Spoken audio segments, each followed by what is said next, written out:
that this is now being confirmed that it was in Jordan, and there's been some footage that was posted online which also appears to be accurate. The service members dying after an Iranian strike on that Air Force base, and that is the first time in months that US service members have died at the hands of direct Iranian strikes. So a significant moment there, but CENTCOM responding in kind again this evening, now the 8th day of consecutive strikes on Iran. CENTCOM saying that forces successfully hit Iranian military coastal surveillance and air defense facilities, as well as maritime capabilities and missile and drone storage sites to continue degrading Iranian military capabilities. The message from CENTCOM then finishes: American military assets also targeted Islamic Revolutionary Guard Corps forces that launched attacks against US service members in Jordan on July 17. So CENTCOM believing that they have the direct people responsible for those attacks and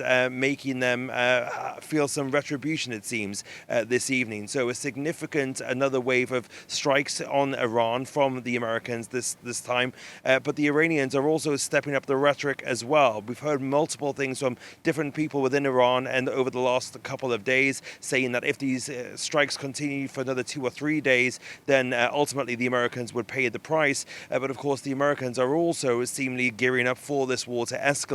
So we'll see where this goes in the next few days. Now, Fraser, where does this latest exchange leave us, and where does it leave Trump's signature on last month's interim ceasefire?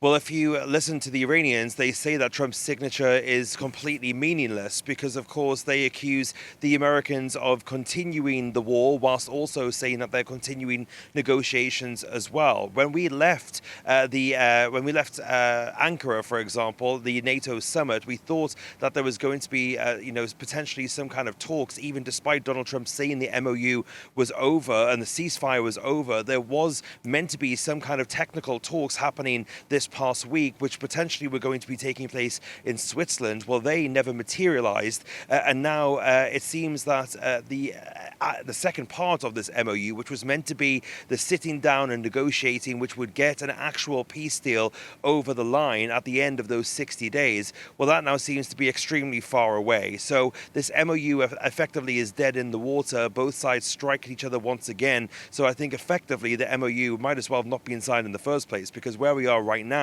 is the same place that we were before that MOU was signed over a month ago.